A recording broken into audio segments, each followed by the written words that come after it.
go so much deeper to the story, but they What took was me the out. outcome? What was the outcome? I'm gonna get to it since you want to listen to the whole thing. So I'm gonna give it to you briefly though.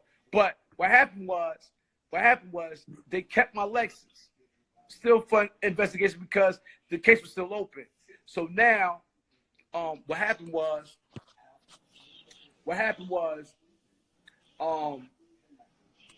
we went into the case. So we supposed to have a suppression hearing for illegal search procedures. You heard?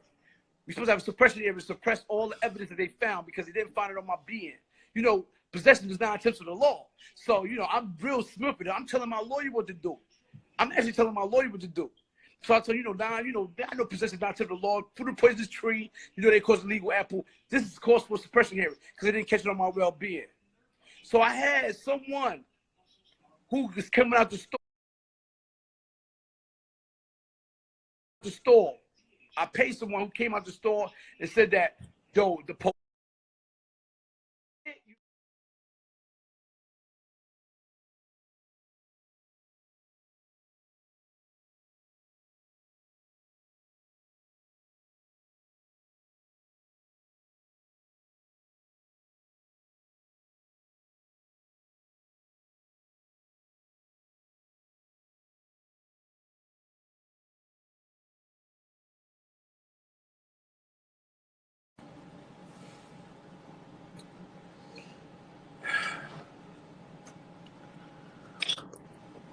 Yeah, KK. Yeah. So listen. So You did a 190. 190. Look, he running behind me, but he running so hard. He running with, you know how you look up in the air, you running your hardest, you be looking in the air. He like, stop, nigga, before I shoot you. I did a 190. Look, from here and cut left. I watched him keep running. So I took the drugs, threw it. I took the everything, threw it. So, but the police that was running behind me, other police officers started running behind him.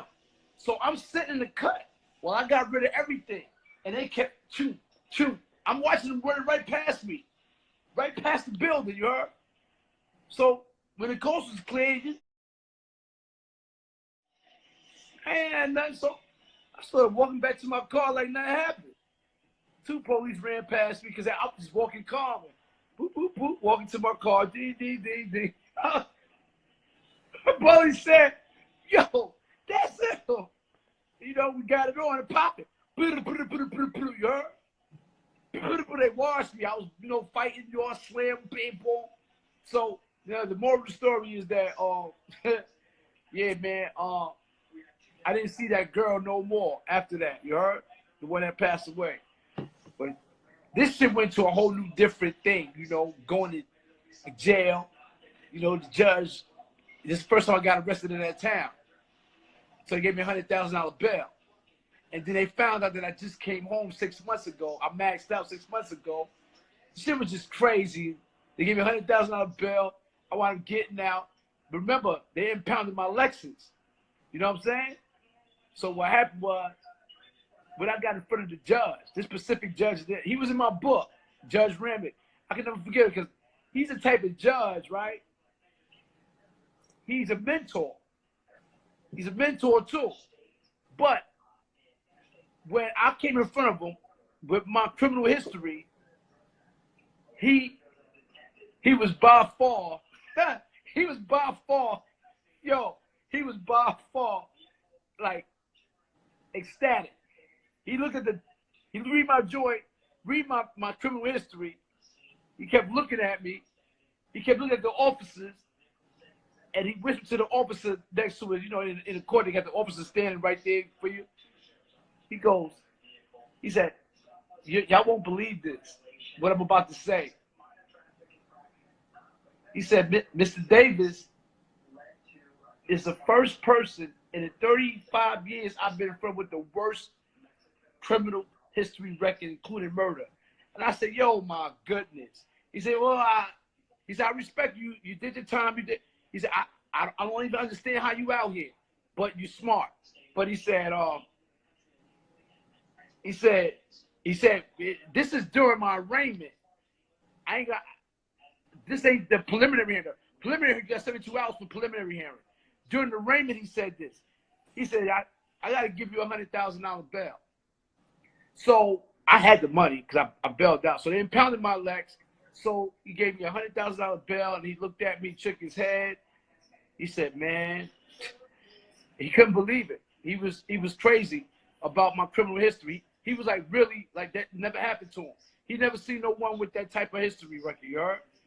He even had the courtroom going, oh, shit. When he said murder, he said he was in jail for assault, robbery, kidnapping, even murder. When he said murder, the whole courtroom got quiet. It was like, whoa. He said, I never had nobody stood in front of me with this type of history. So when they gave me $100,000 bail, I was like, damn, done. But I had to come back.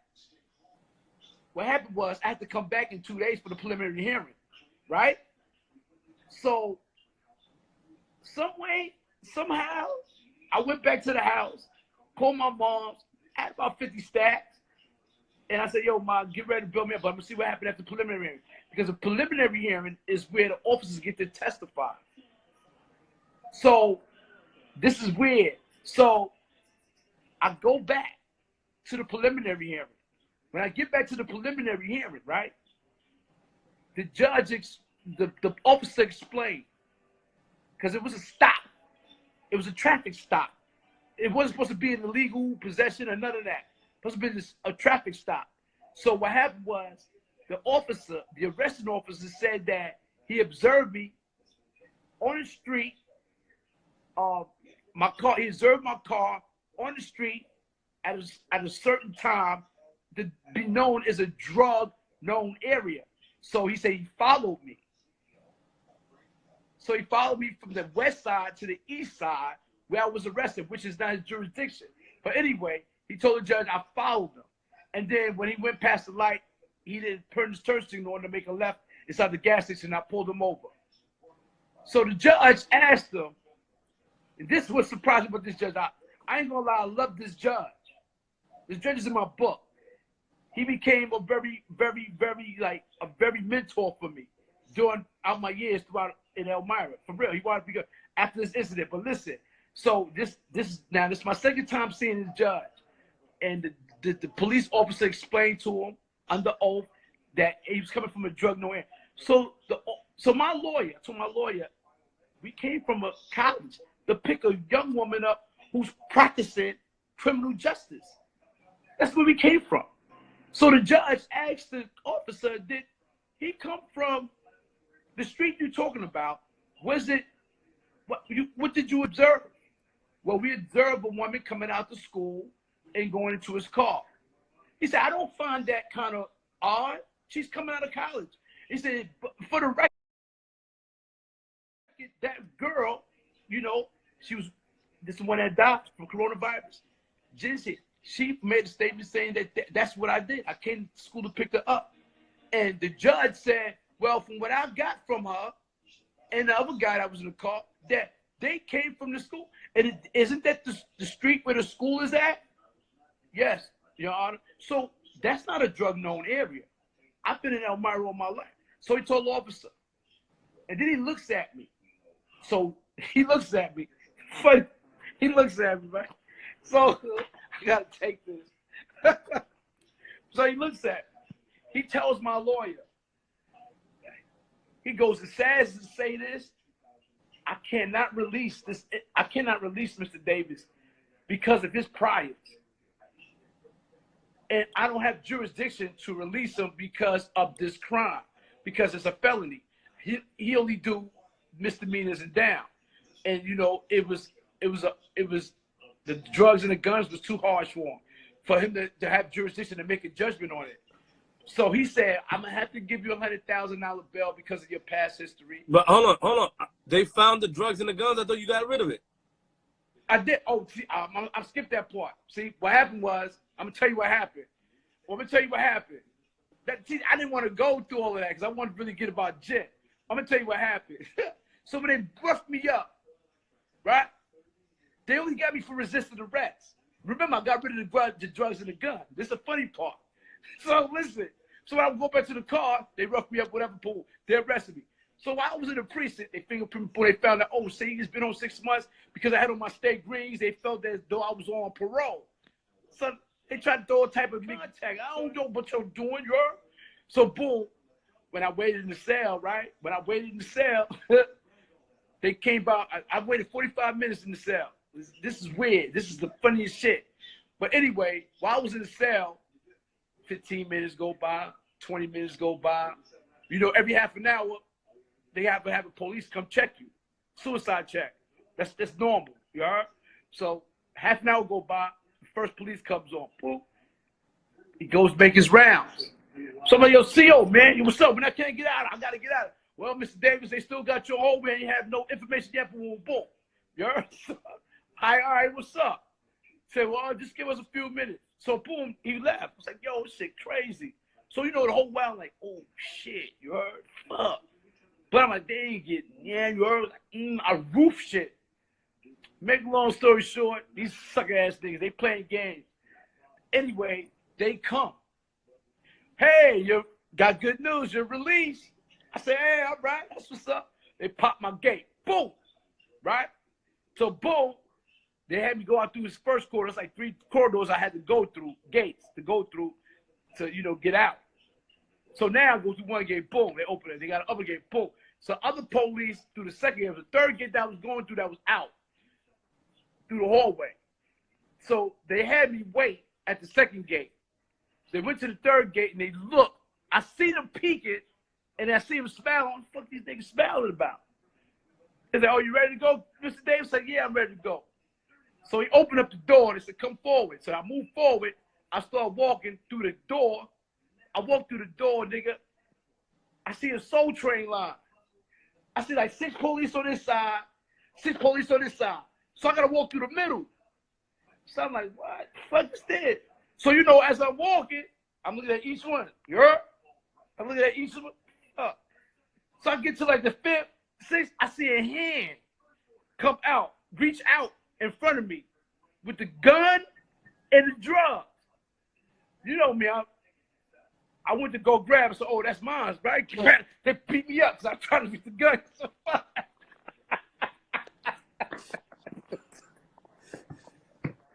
So they washed it. Oh, they washed me. You know what I'm saying? I said, whoa, yeah, give me that to me, boy. I tried to grab the gun. I said, give me that to me. Give me that. So they beat me up. They washed the nigga up. Said, boo, boo. So they arrested me. They charged me with that. Then that's when it gets to this point. You heard? That's when it gets to the point where I got arrested, things of that nature, and I go through. That's what happened. You heard? So what happened? But let me finish telling you the story. We're gonna get back. So as I get arraigned, like I said, I got arraigned. You know what I mean? They gave me a $100,000 bill. The judge was like, I never met someone so overrated in my courtroom with this criminal activity. And he said, yo, man, this is rare. That was a rare moment. So when I came back for the preliminary hearing, I'm gonna tell you what happened. When I came back for the preliminary hearing, and the officer testified, the arresting officer testified. He goes, yo, straight up and down, he goes, yo, man, you know, I seen this car parked in the dark alley on this certain street, which is a school, Elmira College right there. I see the woman get it, you know, into the car. You know, he said, I followed them. You did. Followed me all the way from the west side to the east side, like I said, which is his jurisdiction is on the west side. So he followed me all the way to the east side. So now I pulls in the parking lot, and that's when they pull in behind me, behind the pump. And, you know, that's when they was like, yo, you know, boom, boom. We're going to go back through this whole thing again about me getting, you know what I'm saying, running and stuff like that. My thing is, so now I go back to the jail. I come back 2 days for the preliminary hearing. So now I come back from the preliminary hearing. So when I come back from the preliminary hearing, they testify. The arresting officer testified. And this is what he was telling the judge. He was like, yo, man, nah, man, I seen him. It was weird. So, you know, the judge said, well, he was in the school zone. What captivated this? I don't know what made this judge say this. I keep telling people, like, I didn't know why I said this on my last live. I don't know what captivated him to try to help me this way, but he's look, yo. He said, I can't do nothing for Mr. Davis. I can't cut him. He said, as much as I want to, because I see he wasn't on the police side. He saw a lot of, he saw the bullshit. But anyway, make a long story short, he said, I can't release Mr. Davis at this moment, so I'm going to have to give him $100,000 bail because it matches his past criminal history. And the crime that he's being, is crime that he's arrested for right now. So, but the judge stood up from his bench, and he looked at my lawyer. You know what he told my lawyer? He said, he told my lawyer, John, he said, John, if I was you, I'll look into on this case, the case